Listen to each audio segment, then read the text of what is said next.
Are you this loud? We're kind of an underdog generation. The right decision isn't necessarily going to be what our parents say. They think Asians are good at everything. You know, things have happened, like, I don't know, like people yelling on the streets, like slurs, I guess. Oh wait, I'm a white person. Oh wait, I'm not a white person. That is funny, that is a dream, but you need to focus on getting like a real degree. And I only enjoy dreams that are real. Stop trying to be white. It will never happen.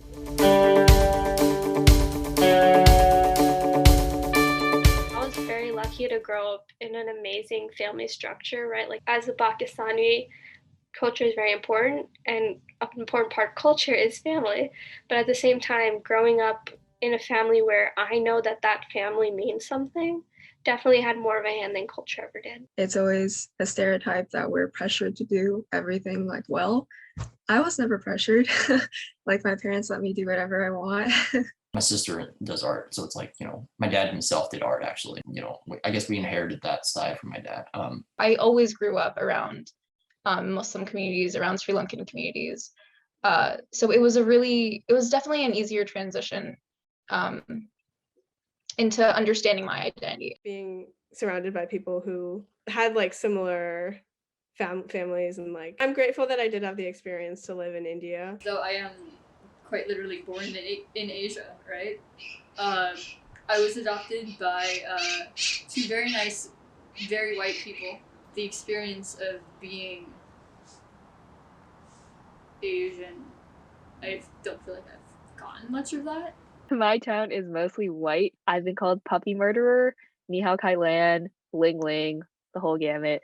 So yeah, I think that has definitely played a part in my suppression of identity. And I always hated taking attendance because people would mispronounce my last name a lot. And so like if I could get through the attendance list as quickly as possible and not have them spend minutes trying to say my last name correctly, I would do that. So I sort of changed the pronunciation. You sort of don't even care anymore, which is sort of really sad because you want to be proud. I mean, it's your name. My eyes have always been a marker to myself of who I was, at the same time who I did not want to be. There were so many comments about, can you quote unquote see from your eyes? While that doesn't seem to be a big deal, I think growing up and seeing on the media what was supposed to be beautiful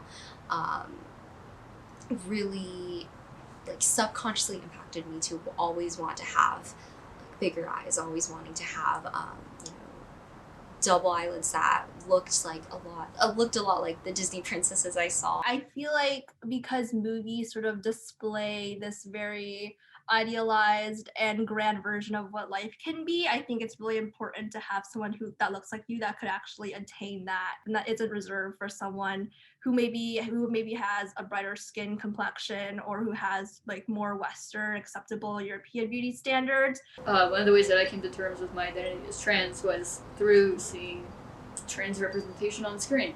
And I feel like if I'd seen trans Asian representation, it might have gone a little better. I'll just be honest with you. When I was younger, I couldn't imagine myself as a writer because the authors that I used to read were all super stereotypically white names and things like that. And the only South Asian writers I'd ever read fall back on their identity and talk about South Asia in a way that's kind of harmful to its image, as a very third world. I didn't really understand the connection. I really only saw the negatives of Pakistani culture, right? Because that's what we see, in mainstream television all the time, which is oh yeah, American Western culture is amazing. Anything else, not so much. South Asian culture is often, I could say demonized. I would go as far as say demonized. Specifically, I'm thinking of Indiana Jones. I believe they went somewhere in India, and then they kind of showed these people being barbaric. I think it is easier to blame other cultures and place this label of being monstrous and barbaric on other cultures rather than to see how your culture has participated in making these people monsters. Even in the geopolitical narrative, how China is our great competitor, whatever, like China is bad, we hate the CCP, and people like conflate like all Asian people somehow, especially East Asian people, with like international relations and somehow subvert that into racism, which is really unfortunate because the two things are very separate. To be American, I feel like I can never be American enough as long as I am Muslim, as long as I wear a hijab, because that is not an American article of clothing. Sort of justifying your existence is very exhausting, and sort of like trying to explain all the things that you had to overcome that were directly a result of things that you really can't control, like your identity, is very sort of like exhausting and hard to navigate. It's important to have these discussions about like identity and the struggles that we go through, and generally to have those discussions it has to be identity centric, but it's also really important to just kind of normalize identity. I also feel like it's really important to just have people be queer or people be Asian and not have that be the focus of their story and of their identity. Most of my art will probably be evaluated as like very much through a racialized lens and maybe a gender lens, and even though I do paint narratives that have to do with those things, not always. I passed like a really nice area with really beautiful flowers, and I just came home and drew flowers. Generally speaking, I've followed National Geographic. They seem borderline like fantasy, but then it's not. It's real, and so that's what makes it so rewarding. But there are like many times when my talents are overlooked because Asians are good at everything. So it was kind of expected for me to be good at art. But it's just exhausting sometimes that I just like want to create art and not be attacked for my identity. Just like the racist shit I got in my comment section, it's never fun to just open your comments and see another one that says, oh, fuck Ching Chong people, like stop eating bats, you disgusting virus. There was this one person in particular that would make it a point to always come up to me and talk about feminism. It became increasingly obvious to me that this person believed that I did not have feminist values because I was wearing a hijab, because they have this strong belief in white saviorism and the belief that women aren't allowed to choose a hijab, or if they were allowed to choose the hijab, why would they? There's no one to blame but our country for failing us. And so I feel like we've learned to be a lot more critical. Our formative years were during a period of political turmoil, so I think that radicalized a lot of people or just made people more aware of the world. And I would like to just have a talk with the teachers. I would have liked if they consulted people about their policies before they made them.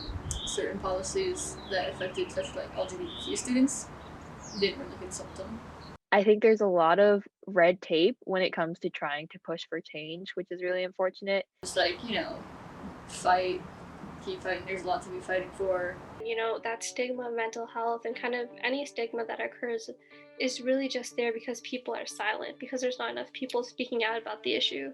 But, if Mawish is there, she's speaking about, she has a very clear stance on it, then that there's someone to go to that's not going to leave you helpless. And so I'm very interested and involved in climate activism right now, really with climate justice, ensuring that when we do address climate change, those solutions center marginalized communities that have suffered from things like environmental racism with extra pollution and health risks. I think we can be a generation that really inspires change in the education system and how we get knowledge. Make more free resources for more people to have access to education, make a better society. The hope that we have and the determination that I've seen so many young people hold toward bettering the world and fighting for a better future and just not getting jaded and complacent, I think that's really unique, and it makes me very happy and hopeful. And that itself is the power of youth and unity together.